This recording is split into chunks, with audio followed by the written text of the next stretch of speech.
you they make me wonder. Hey, can you know me love you so much? Only me and you alone, no more trouble. Hey, I. Whenever you make me conquer, make me remember the outer and under. Hey, I. Even though you can't see me, but I can feel the love in my heart, baby. Sure they wanna grind me, sure they wanna find me and dine me. Over there, she want to grind me. Sure they wanna find me and dine me. Over there, oh you mommy, oh yumbo, oh na bonu go cry, oh some mommy jet. Over there, from Ghana to Congo. Yeah,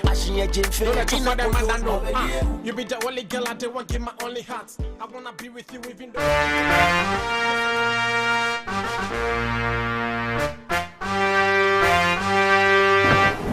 Don't miss a that's a long making for Smith. I'm here with you. Bye. Smith, don't go on. Yeah, because it's so cool.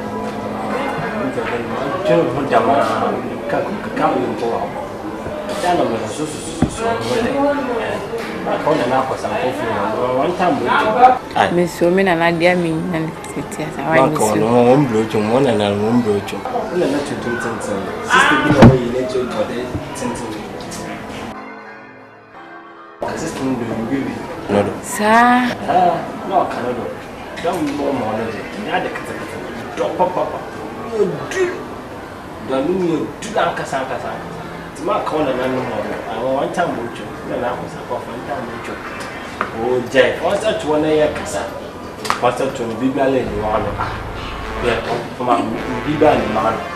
I don't know more dog, don't know. No more corner now for supper. Or goodness, why there's capital. Man cannot do my corner. Don't know more. Jenna Metel. A jack placing. You know, a jack. Buy a circle for book him on more. Why are dear? Yeah. You can you have a jack? I'm a house. Who didn't say I will be back my order? I'm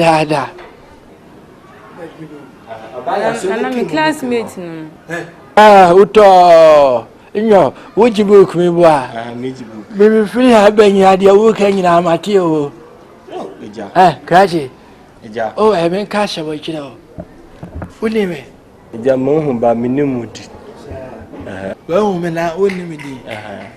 Fine. Me, will be mammy have me jam and ask and sound quite alcohol. Oh, yeah. Jam Nimdo Chapel. And in Demico Chapel. Why should I marry me?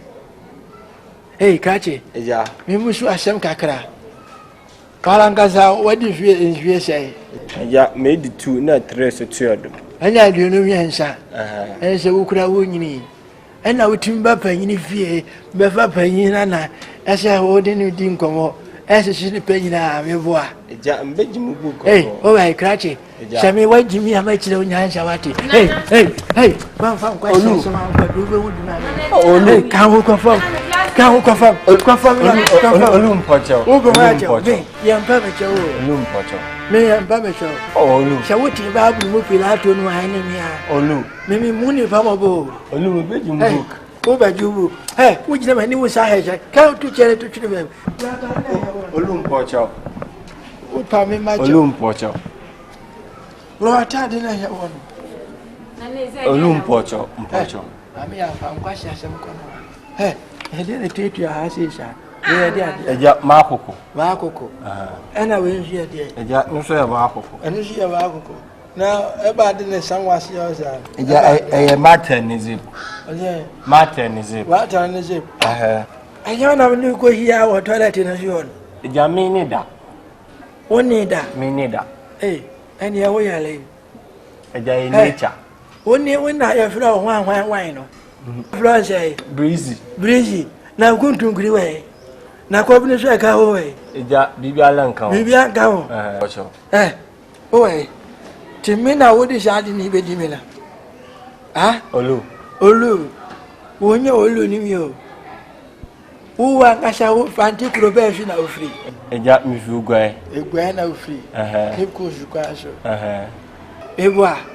And I would free Cape Coast before I could have asked how Coco Diva. A jack make classmates and bedroom book on her. And now bedroom book on her. She my way near there to last party. So I shouted to me as the teacher and yes, I didn't view.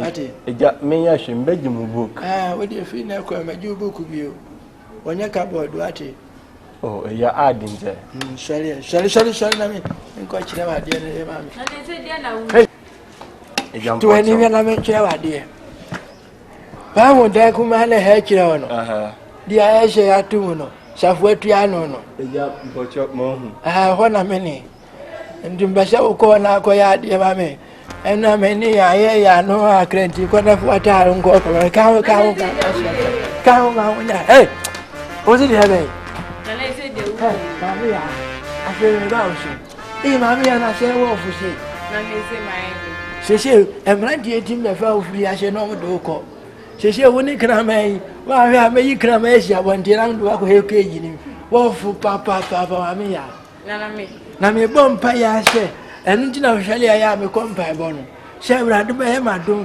na mo pompa e bo urade be tie bi hwefre na manfo miniki ebi be hwagu mu na miniki no e be hwagu mu no e ko spy pe e de enye sha be be wo na pesa ami ha kada wo be nyi wo fi ano ka be woni sha be ji ka se ba na wo jina wala wo ka ko sha sha ba ko glass nado asida where's the glass nado Russian nado. Na dia hell na dia. Jamatala. Watala. Eno na me se fa ye duma yo. Jamashe. Washe. Tu be de ba shna ko. Mundili blasha ba. Mi blasha ba. Hey, mami ya. Hey, usha ka comfort ba ka go fi. Ka go fi. Usha kula we na mu ni ba. Wati. Oh, bra no ma. Unu ba mi na shala mo ye. Pati ko ka cho ma mi se mi na mi tu no e bia na wo to lu wo fe na ni wo kra go mi na mi tu no pa onu mi na ba sha pa ni na no ma shwa mi na na sha o me to bia ni mra me anga mu se fi ewura e fi ewura dia me to dia ji sha ha me to dia ji sha ma ba to dia ni do ko ne fleko ma me fleko no ne sira na se bia ne to ko kra ni ma ko yi fleko ya mo ya me sha ya wi pode balas vanisho ya de bash le ba wala fantini we ya go mwani pe wana so dia kwa we pa hey grazie hey oi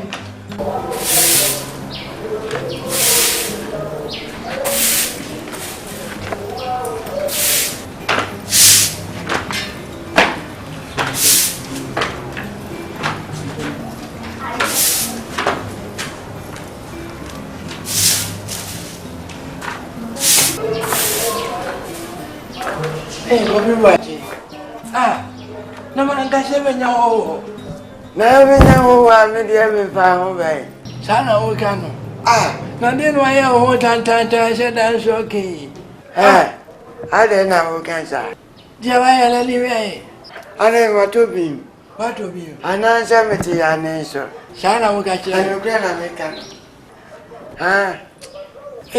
Kofi Boakye na me she ni amane fa nya gro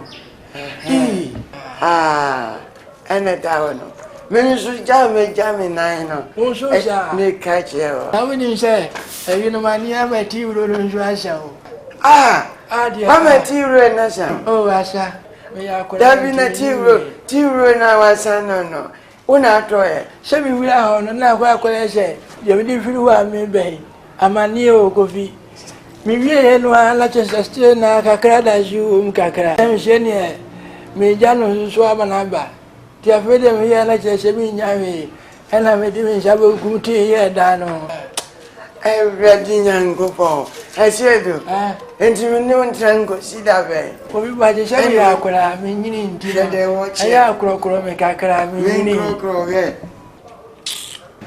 Kofi ma me ni nkoma kakra mi se di asemo ya tumi o asembe no se kwa mbesa ka me kra na me se kwa na me koko ale o bodam se ndano ngoma na ni di wa hano aja dom da na ni mo hono ne sanu de ya wa semwa anya wa semwa se kwa ku jiji ka ni awia o yiwa se ni e ka ye no wa hu ya se se kula menya ni ntia se krachi no kura prosi ni no obeji live no abefi na me ya dum a enumre anase okira no papa no wa ene me de meko o be ko e min ko mi fie ye ko ye min tra o ma ko ye na beti benso o twe no o metiti mo bia me ka kire wo sese kura di ha me kura ni se sese mi ni ma se bia me ka kire no a wo be je di fi se we ya wo be no ate se kufu adu entu ya wo mo kenti o de bufu na eba ani o ba bo me pira me kura o ani agi ba ko am be se mi de ma ni ebe ya ifie ye mfam ko sia wo wa ni enyi sika mfam betua ayen sa dia ni eno kwasem ni aho kire beba na Kofi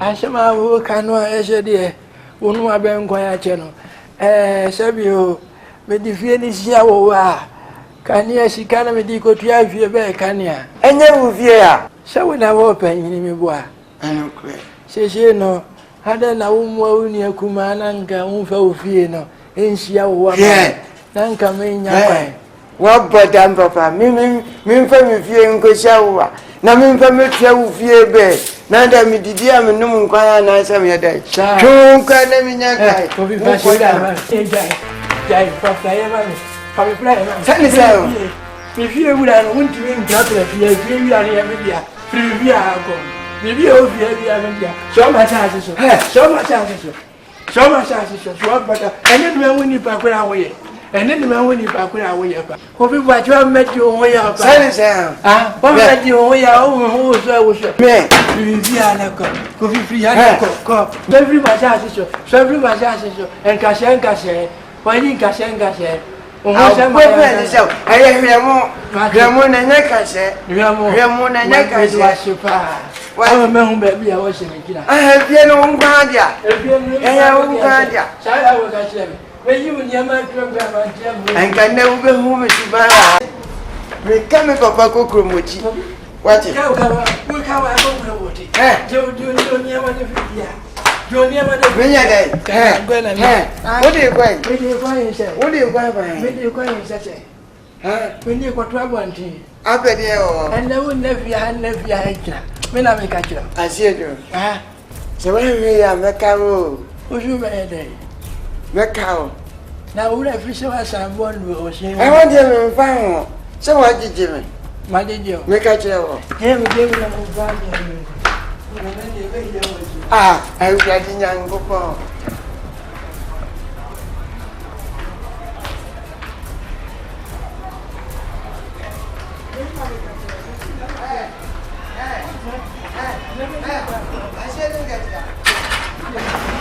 I'm very far. Hey.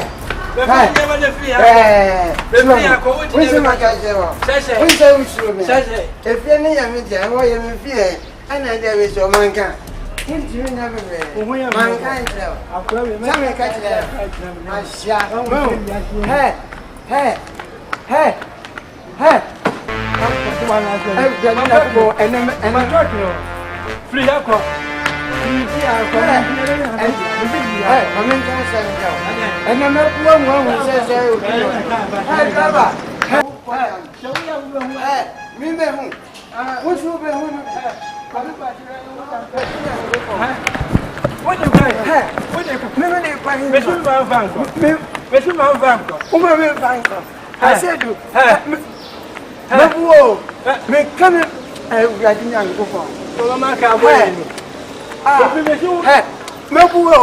I said,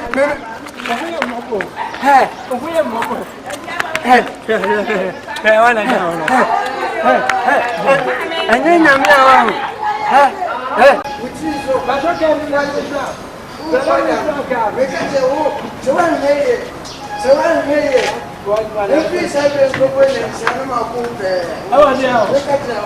Every name casino is Yanama Bope. Make a jail. And I remember Marsa. And I will be a young day. For bagging a coat, Mr. For bagging. I said, don't get ya. So when I first, so when I'm in Swallow, can never go. And then so when I'm in Swallow, I'm perceiving now by a man, you're so when I'm by American. We are more, but we are going to watch him up. What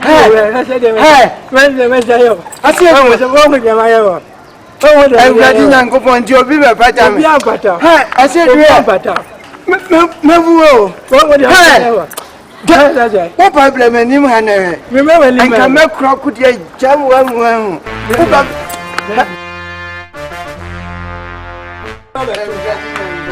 What man has you? Over black,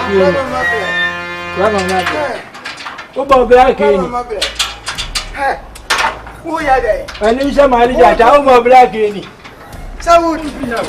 Mississippi, ah, Missy, thank I may have Kakura over. Make a show of milk food.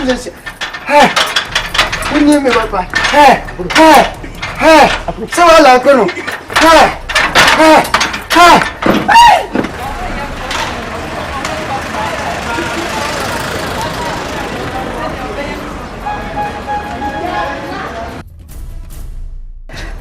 what blame me? The film. the film, the tower, Taja, maintenance and the one when's our fine? So is our fine. I said, I said, can't bet him in my bed. May feel you have never seen me. And Jeff, one day my woman see me from Mr. Bessie from Gagra. And you men's and say penny motor. Had you watched it? Now make track up. Some is similar to how we want it. Everybody didn't go on. Hey, me, I don't know about it. I am a messer. Mamma Simple. Mamma Simple. I never did not tell one black. No, did I tell one black? I said, one woman and man, I said, baby, come here, man. Did not tell me one nation. I'm in Cinnamon Kevin. Did not tell what's I did very well? What about me? What did I do? How was that? Banana. What I didn't go money park. I wish I would have also money park. And yes, and soon I should have. And that's all okay. And that's all okay. I shouldn't come in channel. What is the my trouble? My trouble. Remember this over there when Jimmy Aoka won't be one. What did I make? Won't you mean my town finally? When the devil will watch Aoka won't. Coffee me right there when you are. What pay for power?